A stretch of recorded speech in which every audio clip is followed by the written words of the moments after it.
Hello, everyone. Today is April 17th, 2025. This is the Kubernetes Storage SIG meeting. Today let's first go over the planning spreadsheet. So Kubernetes 1.33 is going to be released very soon on 23rd. So let's just go over the features that we are targeting for 1.33 and get the status, and maybe we can wrap up the items that we are targeting and those that have already been finished. So the first one is CSI volume health. So this one, considering moving to beta, we started to have some discussions. We have a document that we started to use that to capture the use cases and design ideas. Yeah. So Sunny, I don't know if you want to add anything for that. Yeah, I think right now we should collect providers use case. Mm-hmm. Yeah, and I know the Google one, and then I asked EBS to give some example as well. Okay. Okay, thank you. Right, yeah. So if you are actually, if you are either interested in the sorting house feature or if you have already implemented this in your CSI driver, yeah, so please just chime in and let us know how this one, how you're using this or how you're planning to use this feature. Next one is the change block tracking. I don't know if there's anyone working on this in this call. So right now, basically, we are just wrapping up, just trying to finish the blog. So I think we can go ahead and mark this one as complete. Basically, the blog post that PR is being reviewed. So I'm just going to mark this one as done. See.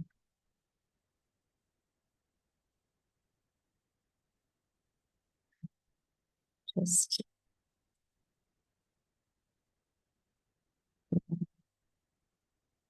something.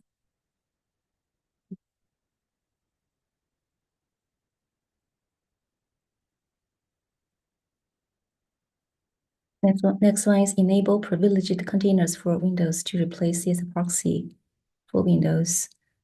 Are there any update about this? Eddie, Menu, or anyone who knows about this? Yeah, hi Xing. I haven't heard any updates for this. Okay, thank you. Next one is secure Linux relabeling using mount options. I think it's done. Okay, We have beta. so this one is done.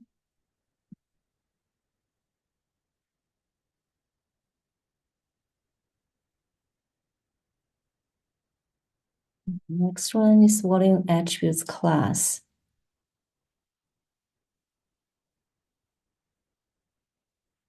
Sunny? Yeah, so this one, the CRUDA change is merged and it is boosted in 1.33, and then depends on if we find anything significant, we will go GA in 1.34.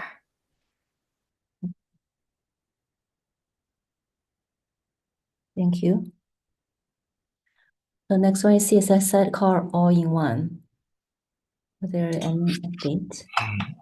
Yeah, we have done multiple reviews of these caps internal, and we think it is in the final stage. We hope we will have it reviewed by everyone sooner.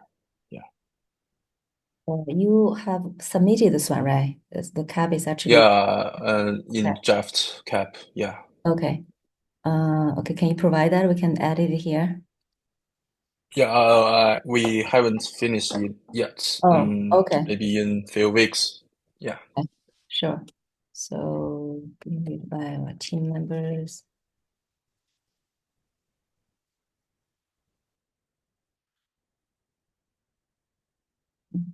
Okay, thank you.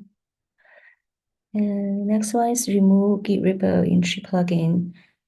So yeah, so this one, we can consider this one as done. I'll leave this one here, but I think we can, because we have this one in the 1.33 release blog. So it's in 1.33 release blog.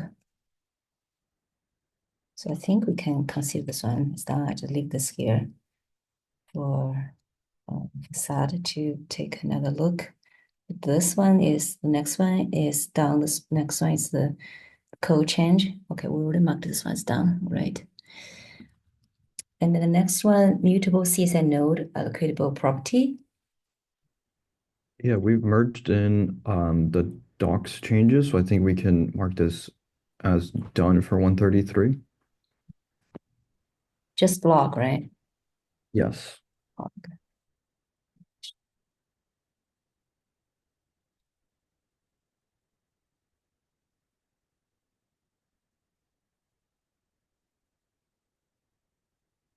This one is cozy overall moving to V1 Alpha 2. Blaine, I see you're here. Yeah, I am. Yeah, I just wanted to make sure, like everyone who's interested in pardon me, interested in reviewing this is aware that we've started changes for V1 Alpha 2. The first PR we have up is already pretty big, and this one doesn't focus on any like feature additions. This is really kind of reworking the existing API for some user feedback, and then also kind of taking some like development feedback and inspiration from the volume snapshot work, to kind of rework how Cozy is working internally to try to help make it more maintainable and sustainable over time. I think Saad and Michelle are like the primary people that we are looking for to get like approval for this to merge. And then one of the questions I have moving forward is, so we have this kind of like base rework, and then we'll be following up with feature, right, V1 Alpha 2 feature additions. And I'm not sure whether it will be best for us to focus on feature additions kind of as a whole in a single PR, or whether individual PRs for feature additions would be better for reviewers. I don't think Saad or Michelle is here to give very much direction there, but that's one of the open questions that I have. Okay, yeah, we should, okay, can check with them offline. Yeah, Saad has a conflict today. So looks like Michelle is also not here. Okay, I'll add this question there.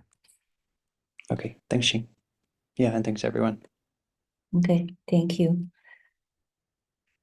And the next one is the storage capacity scoring.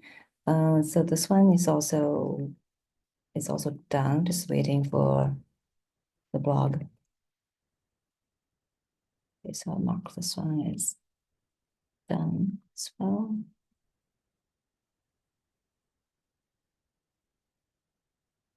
The next one is volume populators. Yeah, so the blog post is the last PR we wanna merge. And then after that, we need to update dependencies for 1.33 and then cut a new release. Okay, and then there's, okay, and also, okay, we'll probably then need to leave this one. Maybe we can leave this one open for another week.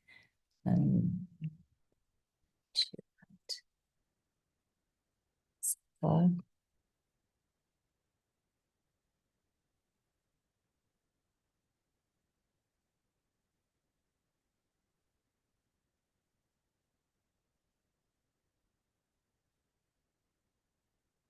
okay, this one is already marked as complete. Boardwalk CSM migration. And next one is always owner reclaim policy. This one also, this one is done, just waiting for the blog.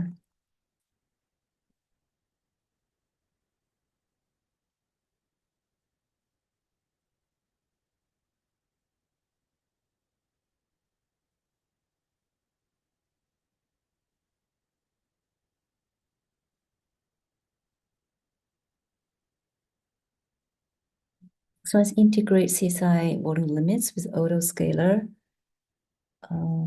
Command, is there any update? So I have actually a design, written it, and I'm planning to make this implementable in 134, and I'm having some meetings with cluster autoscaler team to discuss the design that we have come up with, and I will involve folks from Carpenter, like as soon as I'm like kind of have the design finalized with cluster autoscaler. Mhm. If you are interested in this and want to review the design, let me know. I already have the Google Doc and everything, so yeah. Okay, thank you.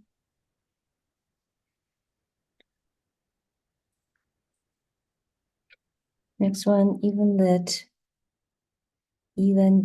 to desire state of word populator. This is okay, so move to 1.34, right? Right.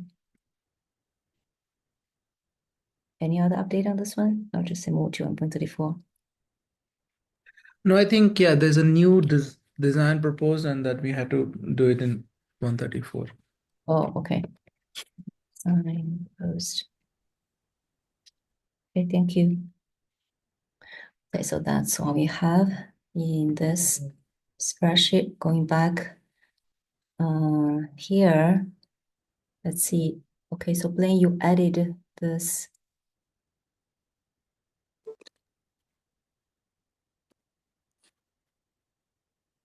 You talking? Yeah, I guess it might be worth asking. I wasn't sure if that should have been in the PR section or in the design reviews section or even That's in the partly to miscellaneous. the design review section because you want people to review the cap, right? Yeah.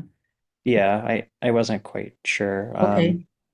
Yeah, that's mostly just notes about what I already spoke about. But Okay. happy to elaborate if that would be helpful. Okay, so request reviews from Sad and Michelle Yeah. and everyone else, right? And others. Yeah, anyone who's, invested and interested. Mm-hmm. Should I try to move those to the design reviews section, or are you gonna? It's okay. I think we already discussed this, right? So it's okay. Okay. Okay. Thank you. So next one, Rafael, you want to talk about this? Hello. Yeah, so this is pretty much just a proposal to have the external provisioner retry infeasible volume provisions at the retry max interval. We already do this in the resizer, and this is a really short doc, pretty much just explaining that proposal and the changes that have to take place. I've already implemented some of the changes locally and tested that it all works pretty good together. And some of the work in progress PRs are linked as well. I do have some points that I wanted to discuss here, ideally, if we have time, and they're listed at the bottom. Okay. Okay, which one do you want to discuss? This Yeah. So pretty much right now, I am considering to have invalid arguments out of range and not found be treated as invisible errors. And I wanted to know if there were any other errors that should be treated as treated as infeasible, or if The- any of these errors that are treated as infeasible shouldn't be. This 3, right? This is 3 currently. Correct. Okay. The resizer already treats these as infeasible, hence why I did the same thing for the provisioner, but just wanted to get the input on if there was any reason to either not choose one of these or add another one. So not found is not a valid error for, shouldn't be returned for create volume, right? Ideally, like Yeah, that's a good point. Yeah, not found is, yeah. Create volume should not have not found. Yeah. Well, we can have like not found snapshot, not found clone, and these things. Just trying to. Not found source. This is source not found. So it's kind of different kind of not found. That's pretty infeasible to me.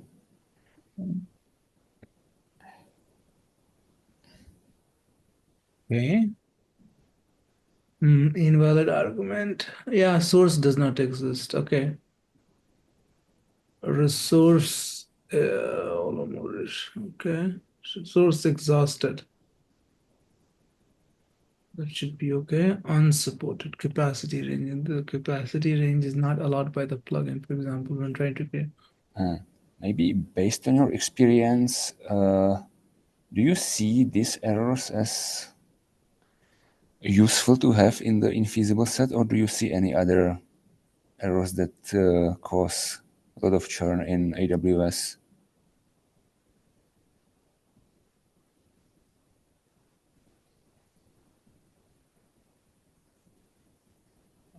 Rafael.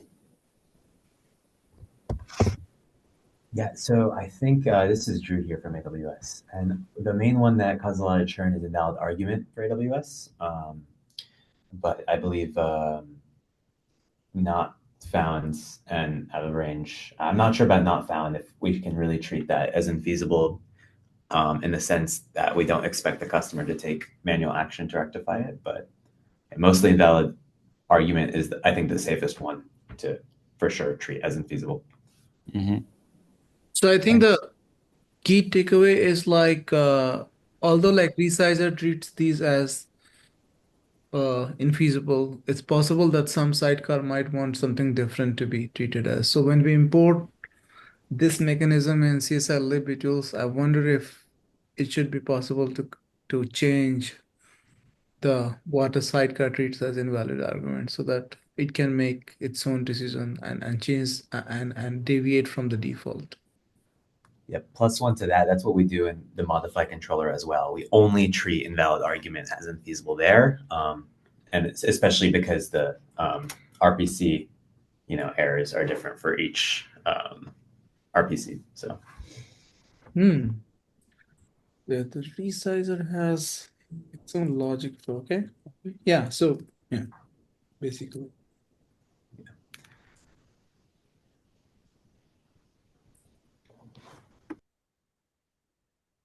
Auto range includes capacity related things, right? Not enough capacity, that's auto range. Yep. Yes, I think so.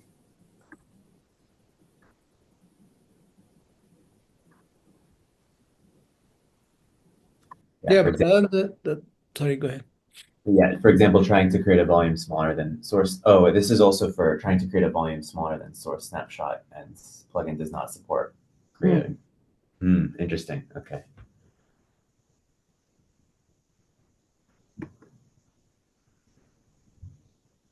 Yeah, I think this is a two-way door, though. So how about maybe at first we only decide invalid argument is infeasible, and then if we can guarantee that other drivers, that infeasible really means what is expected for out of range, and what's the other one? Not found, then we can add those in later. What about volume already exists, but it's incompatible with the capacity range or capabilities?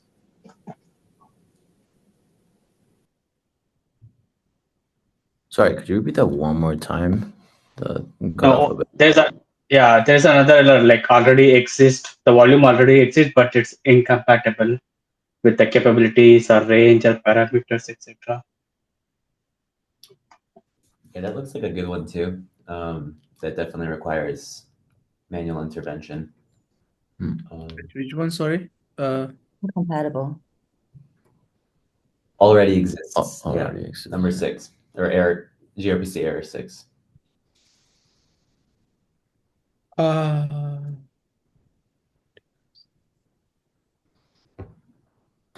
don't like could it be that can that come, it's when you have created a volume with same name and maybe that request timed out, you need to delete it and then recreate it. I don't know. Could it be because of RACI and that it goes away later? Like I know some providers when they try not to leak a volume if the volume provisioning has failed or something has happened. So Yeah. it's possible that it temporarily returns already exists, but then the volume goes away and then you can create it. All right, so it seems like then the best path forward would be to move with just invalid argument for now, and then we can add on to this if necessary. Does that sound okay? Yeah. To clarify, by infeasible you mean it would require manual intervention from the admin. Right, like nothing, retrying would never succeed pretty much unless you manually intervene. Thank you. Retrying with same arguments. That is, yeah. Sorry. Yeah, I mean, out of range or like capacity errors would also be valid in that case, right? No, actually, because it may be possible that when the request first came, the data store or whatever system was out of capacity, and then somebody added more disks, and now it can provision.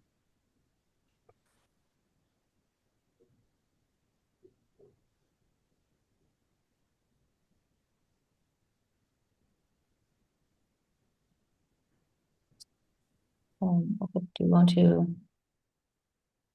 cross out those two? Just leave invalid argument first. Sounds good.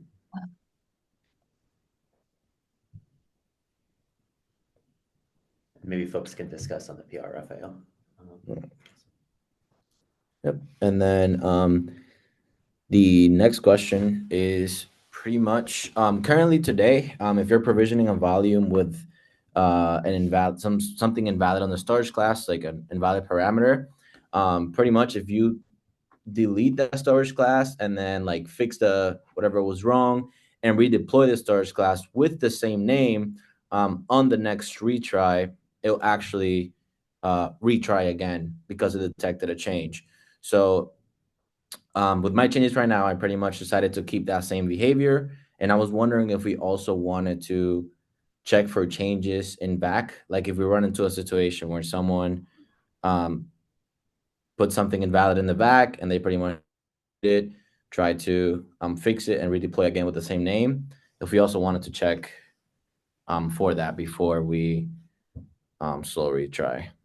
That makes sense. So, okay, what do you, if there is a change, what do you do? I'm sorry, what?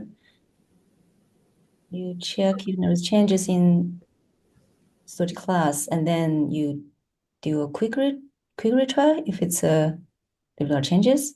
What? If there was a change, yes, we do Oh, okay, I see. a retry. So the question here is if we also want to add the same check for back. It sounds reasonable to me. Okay, sounds good. And then, yeah, is there any other comments or anything else to be considered for this? No, seems reasonable. I think the if BSC or storage class changes, then you can kick the item from the slow set so that it can be retried Nice. at Okay. normal rate. That's how I would probably do it. Great. Okay. Sounds good then. Given the changes that we discussed today, I'm probably going to have to make some changes to my PRs, and I will give an update on the next meeting so that they can get reviewed. Thank you. Okay, thank you. Okay, let's see.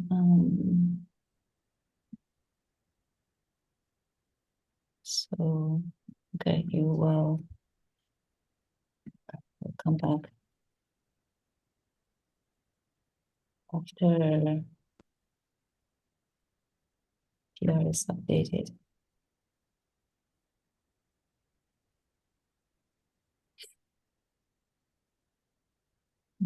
Okay, the next item from Philip and Ryan. Hi, Ryan, welcome. I would like to just highlight the new working group we are proposing called Node Lifecycle. And it's basically a free follow-up to two of my caps I did, which are called Node Maintenance and Eviction Request. And it has like a couple of different goals. One of them is to basically have a better API for maintaining nodes or training nodes.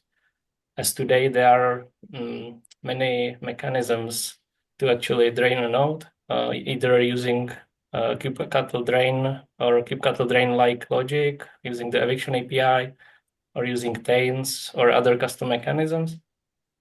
But since this is very hard to consume, since it's an imperative API, one of the goals of the group is to actually create a new API to trigger and handle these node maintenances, and basically try to a better approach the node lifecycle as a whole.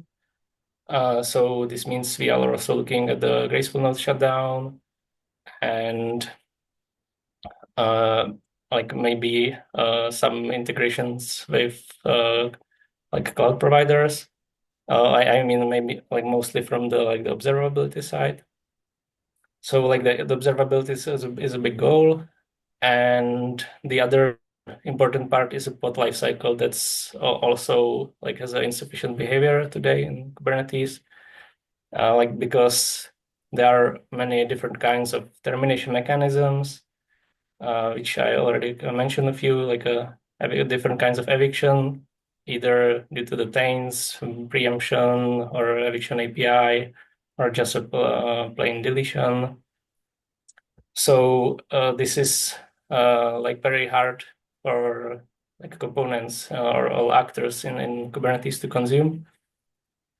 And basically it's very hard to do some things with regards to pod autoscaling, or if you talk about the pods, pod autoscaling or scheduling, or some migration logic for the pods.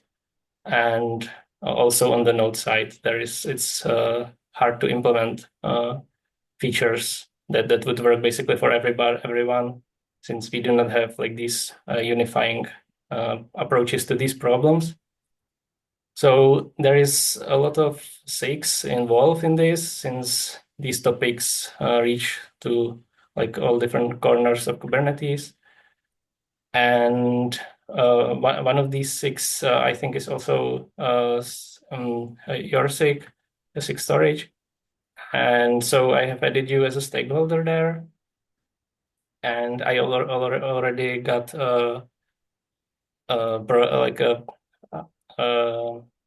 already added Humble to the organizers of this working group, since he said he would like to join with helping us with regards to storage.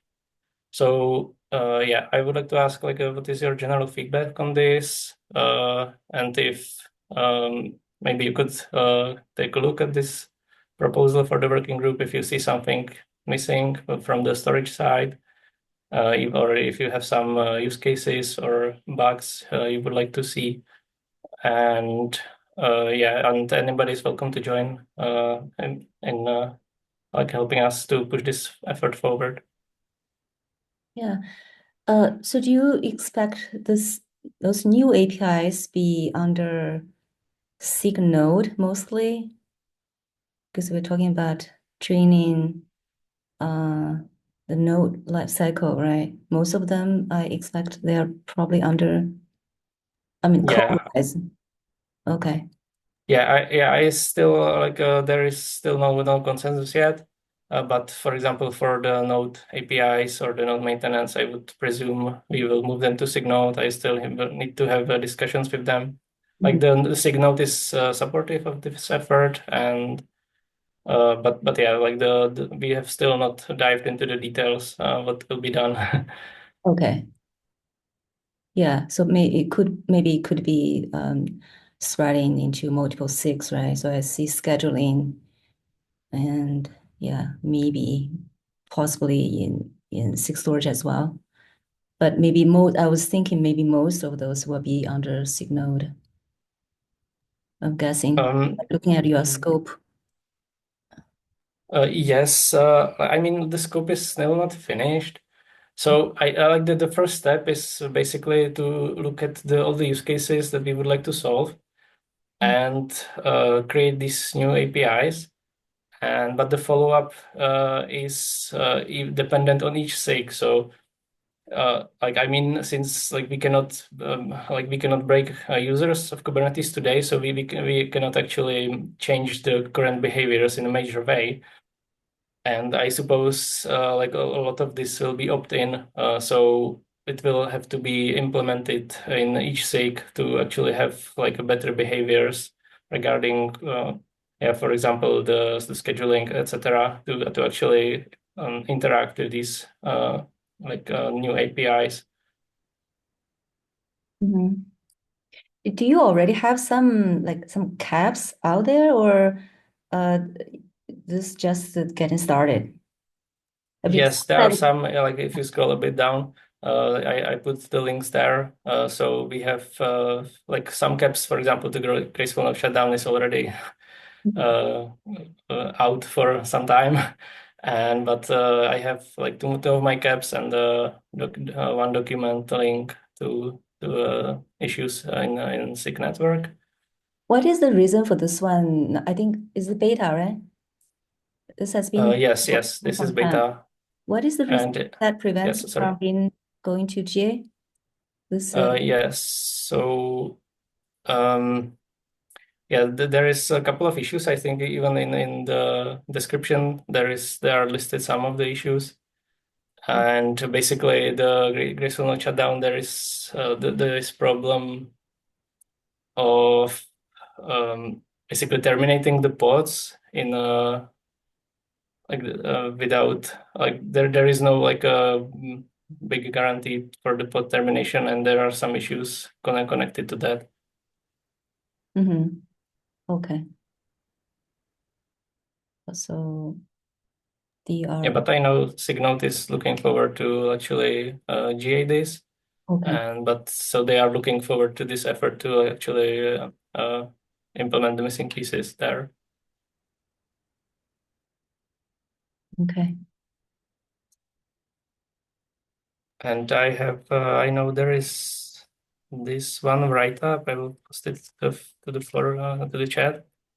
This one issue, which mentions like problems around data safety in a pod lifecycle. Oh, so this is okay. So Michelle, when this was like long time ago, 2023. Okay. Yeah, so I don't know how actual this is. Oh, okay, Michelle. I think it is still valid. Sorry, I just joined late. Oh, okay. Yeah. So okay.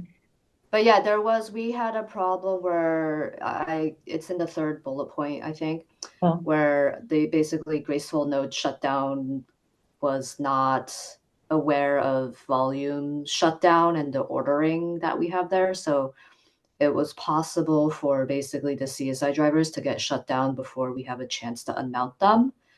I believe that issue has actually been fixed. It was fixed in 133, I believe. There's a link to the issue. Okay.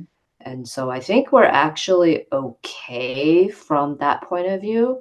But I think the reason why I was particularly interested in this working group is because I've been dealing with issues where basically all the node drain implementations don't know about volumes and don't wait for volumes to tear down before deleting nodes. And so I'm really interested in if we can standardize the node drain logic so that we have one place to implement all of the logic instead of having to change like 10 different places that do node drain. Yeah, that sounds great.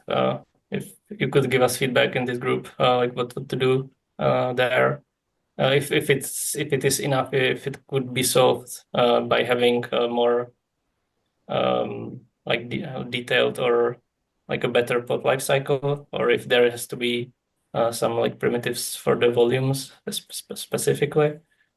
Yeah, like I think that the main challenge is like so the drain, so like graceful node shutdown basically adds kubelet or node side drain logic, right? But it's only for the graceful node shutdown case.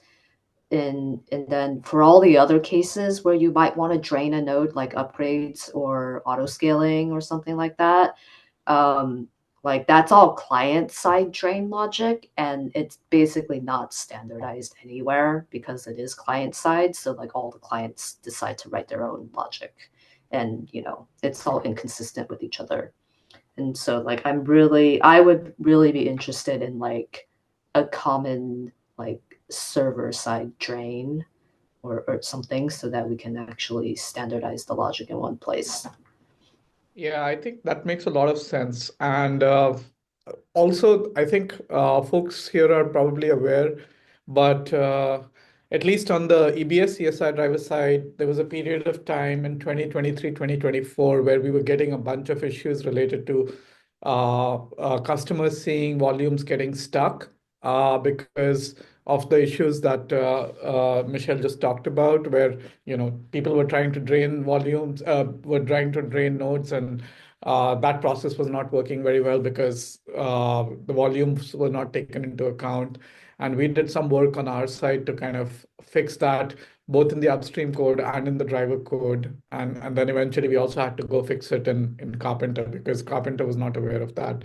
So it would be really, really helpful if the mechanism to kind of standardized on that logic would be part of Kubernetes itself, so that you don't have to build this patchwork of fixes across different components in order to make it happen. Yeah, this is a great feedback. Yeah, I think there is like a big appetite for having this standardized in a core Kubernetes, and I think we will look into actually making these APIs both for the node drain and the pod termination mainly, to have these APIs extensible. So like basically other components could hook into it and delay, for example, like each step in the node drain or like pod termination. Yeah, the other part, which I don't know how easy it would be to manage, but something that you should probably think about is right now, even for the users, the whole drain process is fairly complicated. Like not many people understand the details of how the process works or what they need to be mindful of when they're doing this. And so a lot of times we get customers who are telling us that they're trying to drain the node, but sometimes the drain doesn't really work very well or whatever, and they don't really have a strong understanding of what to do because something went wrong, right? So if we could simplify that to the point where customers can execute it and it could be basically bulletproof, I think that would be a huge win. So yeah, we will certainly look into that to make it simple to use and maybe focus on having this extensible like through the programmatic APIs. So like we have, for example, some components in the cluster that can interact with that and decide, because I think like as you said, it's like a complicated topic, and like we do not like envision to actually solve all these problems ourselves, but it actually give space to like our different actors in the cluster to like basically implement, for example, the more graceful node drain. yeah. No, thank you for bringing visibility to this. I think we had heard a little bit about it, but I think we'll pay a little bit more attention to the work that you folks are doing and maybe even contribute to it. So, yeah, thanks a lot.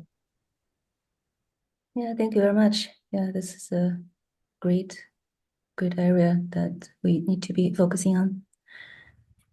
Okay. So folks, please help review this. There's a PR out there. So links are included. You can review. Thank you, Philip. Okay, moving on to the next item. So I have this. So this is there's an issue with volume group snapshot, the restore size. So we discussed this one in CSI Community Sync, and also in the CSI in SIG triad meetings. Right, so just let me just give a quick overview for folks who are not familiar with this issue. So basically, we just discovered this issue during testing.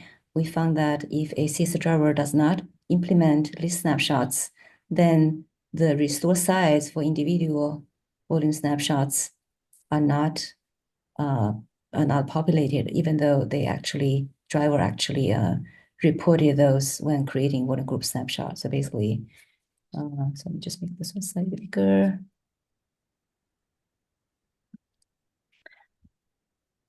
So basically, when we do create group snapshot, CSI returns a message for the group snapshot, right? That actually has all the information for the group snapshot, and also returns a list of individual snapshots with snapshot ID, volume ID size, and everything else.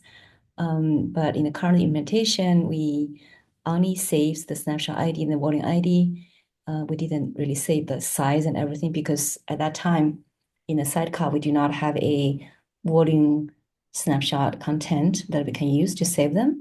And then we rely on reconcile later by calling list snapshots to populate that field to set the resource size of the individual snapshots. But then because not every driver implements list snapshots, so we found out this problem. Now there are a couple of options that we looked into. One, so we discussed that with a few options. One option is that involves like an API change, meaning that we will have to add a new field called volume snapshot info list. Then we will add the size and everything else in here, so that when we get those from the create group snapshot call, we can populate those there. But then since this API it's a beta API already, so that means we'll have to go to V1 beta 2, then breaks beta API, then we need to deprecate this field, add a new field, and then we need to do API conversion. So it's a lot of work if we have to do this. Option two means we basically we will create a volume snapshot content in the sidecar when create group snapshot is called. But that means we need to add a new RBAC rules. We need to also mean sidecar need to handle new API versions, which those are not desired. Also meaning volume snapshot content will be created in two different places, depending on whether we're creating an individual volume snapshot or creating a volume group snapshot. So this option is not desired. And then I have a question about that previous option. Okay. Which so option? with this option 1 or option 2? Option 2. Okay. When you create a group snapshot, the CSI driver has to return a group snapshot with the CSI snapshots embedded.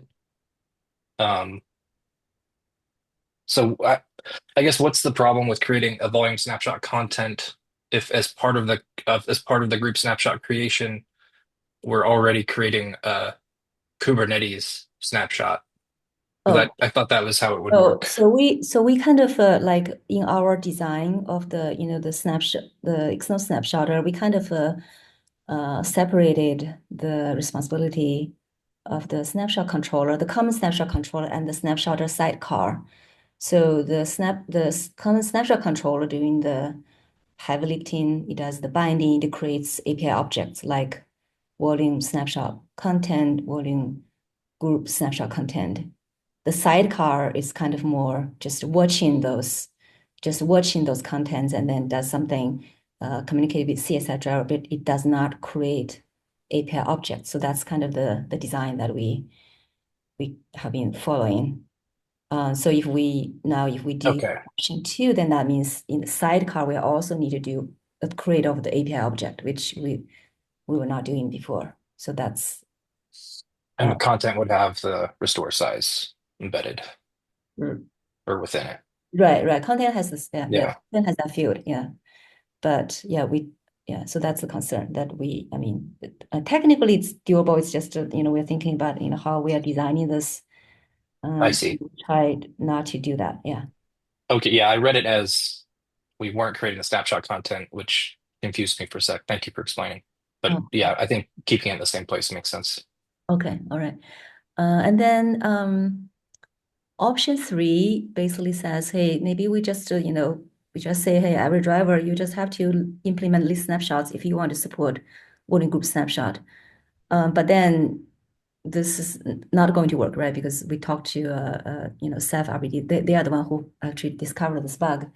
They can't really implement list snapshot. The list snapshot is like a pretty expensive call. It just you list all the snapshots in your system. So this is not possible. So this one is rejected. Option 3 is rejected. Now came to option 4. So we don't have currently we don't have a get snapshot in CSS spec. This was like in the very beginning when we introduced even the volume snapshot feature. At that time, there isn't any like get kind of RPC. So we just used list snapshots, right? Even for retrieving information for a single snapshot, we're saying, hey, you just implement list snapshots and you provide the snapshot ID. So we basically use list snapshots as a get snapshot. So now but I think this has problems now, right? Because drivers cannot really implement list snapshots. So it actually makes a lot of sense for us to have a get snapshot CSI function, because now actually we have get volume, we have get volume group snapshot, right? So we introduce those get RPCs later on. So if we say, hey, for CSI driver, if you want to support group snapshot, you want the individual snapshot, the resource size to be populated, then you just implement this one. And that would be called for each individual snapshot in the group. Oh no, this is just for individual snapshot. You implement get snapshot. So currently, let's say Okay. I don't know if you have you implemented list snapshots in your CSI driver? Yes, Trident Oh, has implemented then that. you don't have problem. Yeah, list snapshot is fine. That's sufficient. Then you don't need to. I mean, this is just so we are going to. So the proposal is okay. We will add this one in CSI spec, and then if you implemented this one, we're going to try to retrieve individual snapshot information from get snapshot. But if this one is not there, we'll fall back to list snapshots anyway. So if you have list snapshots, you are covered already. This is only for driver that has not implemented these snapshots. And the end result would be to get the additional content that we lose because the sidecar can't create the snapshot content. How is that? Is that better than maybe calling into the CSI driver again after a create to get the volume group snapshot? So that's not the reconciliation. Basically, it's it goes to rely on the existing reconciliation for each snapshot. So we are using existing logic in the snapshot sidecar, right? and in the common common snapshot controller. So we only, this is only like in how to say that? This is right? This is like a create group snapshot, right? So we do this, and then when we do reconciling, it's actually in the group snapshot controller, right? So group snapshot controller, and then the reconciliation is actually actually it's actually here. This is the sidecar. So the sidecar is going to reconcile the snapshot volume snapshot content by calling the list snapshot. So here we're going to add a get snapshot. So we are relying on those existing reconciliation logic to do this.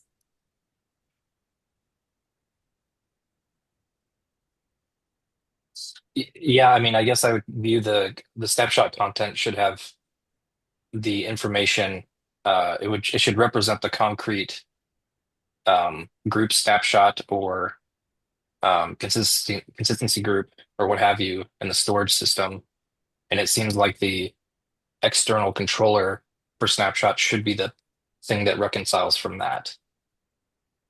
Like if you do a create and then you return, success, you've created it in a storage system, then the the sidecar could call a get, and hypothetically the CSI driver should be able to rediscover that, return the information for the content.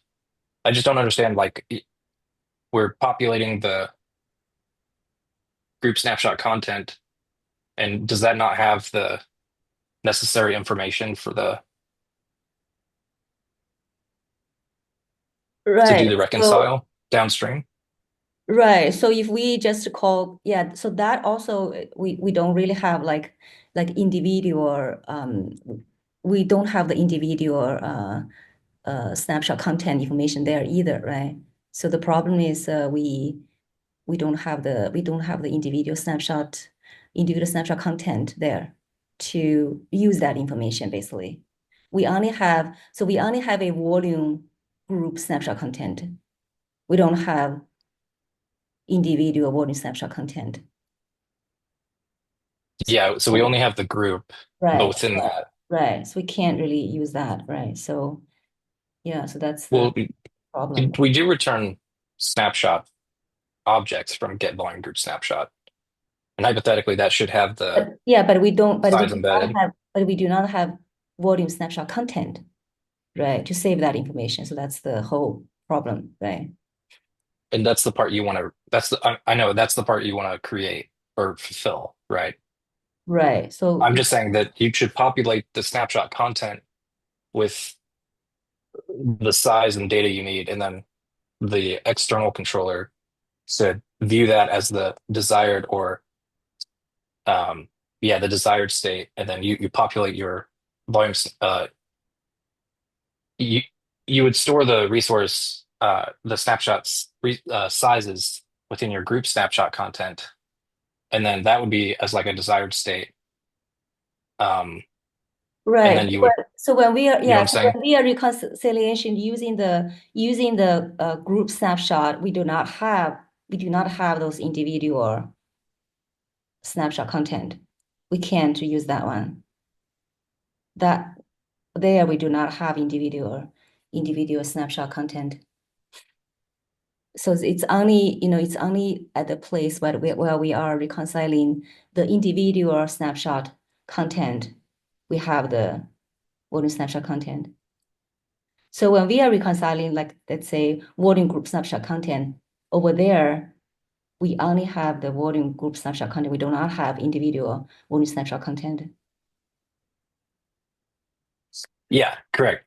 Yeah. I'm just wondering if the instead of treating each item as a separate entity and as the group snapshot by reusing the existing reconcile, if instead you could do a get to make sure you have the correct information. Like I mean, technically anything is possible, but it's just that's it's just like a lot of changes, and so if we just use this, right, so basically that fits into the existing framework, which we already have those reconciling logic for individual snapshots, right? Yeah. So yeah. Right. I'm just saying that Because the you'll have reconciliation, you are really, you have those, you're passing in the, like you have those objects, right? So like, let's say when you're reconciling volume snapshot content, you have those, but when you are reconciling volume group snapshot content, you don't really have those individual volume snapshot content. If you want to do that, then that's actually going to be really complicated, and I don't think that's actually going to be better than those other options that we're talking about here. okay. So the volume snapshot content in this, you want to treat as an independent entity to the group snapshot. Right, because this way it will be easier to reconcile, right? Because otherwise it would be, would be good if we have this one here, then if we have this API change, it would be good. We could just use this, but I mean, yeah, every approach has pros and cons, basically, right? So, well, I guess we are at the top of the hour. So I think so right now, what we are trying is to try to do option 4. So I submitted a PR. This is basically we'll get started in CSI spec. We need to review that, make sure the language is correct. And then we go from there. So if you so if you have, please help review it, right? If you have any other concerns, we can do that through the review process. Okay. Yeah. There was also sorry. I can add the issue. I don't know if it's here. I can add the issue in the agenda doc. There is an issue open for this one. You can also add your comments there. If you have anything else, we can also talk about this again if you want to join. Like we can talk about this at the data protection group meeting, or the next SIG meeting will be a little bit. I guess it's like 2 weeks away, or maybe our CSI implementation meeting. We can also discuss it there. So if you still have questions regarding this option, or you want to have like option 5 or something, maybe it will be easier. I will add the issue there in this agenda doc. This document is already in this in here, so you can also add your comments in this doc. I think this is shared. Yeah, anyone with the link can comment. If you think there's another option not covered here, you can maybe. I think one thing we should add here is like, why is it important for this restore size to be available in the volume snapshot content object? Is the volume snapshot not usable without this information? Is this optional field? Is this a required field? It is optional field. So the use snapshot. Restore size, some driver does not even populate that. So I know that we actually talked about this in the data protection group, right? So there are some backup vendors there. I asked them, what do you do with it?